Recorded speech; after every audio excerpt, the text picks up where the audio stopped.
The white space between Daniel chapters 4 and 5 houses a shift in the governing politics of Babylon. King Nebuchadnezzar is gone, along with all the life-changing lessons he had learned from God.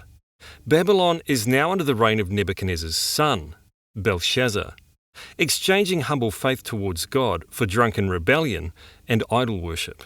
As is often the case, the younger generation quickly discard the lessons of their parents.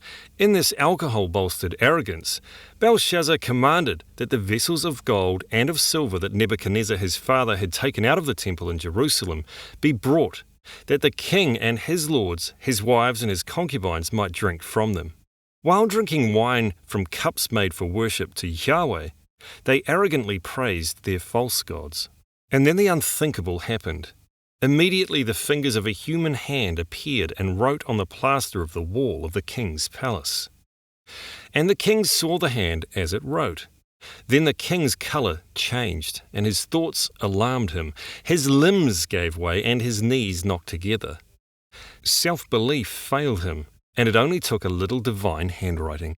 As none of the king's scholars could translate or interpret the writing on the wall, King Belshazzar was greatly alarmed, and his colour changed, and his lords were perplexed.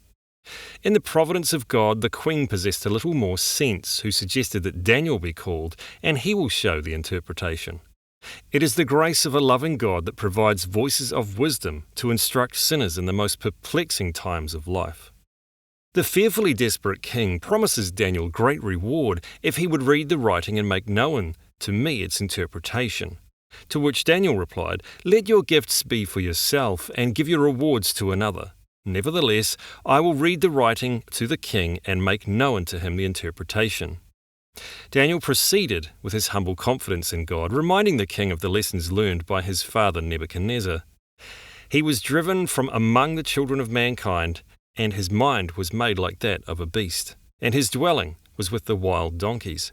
He was fed grass like an ox, and his body was wet with the dew of heaven, until he knew that the Most High God rules the kingdom of mankind and sets over it whom he will.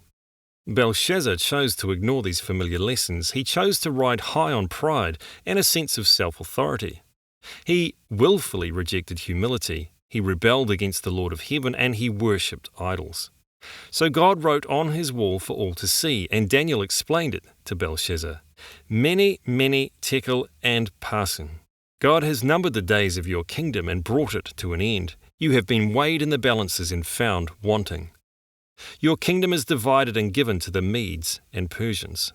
Belshazzar rewarded Daniel, and that very night Belshazzar, the Chaldean king, was killed, and Darius the Mede received the kingdom.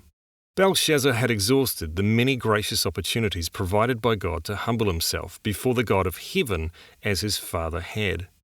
Now on the other side of death, Belshazzar was confronted with judgment instead of grace. May we choose humility towards God, expressing humility towards others as we apply the lessons of those who have gone before us.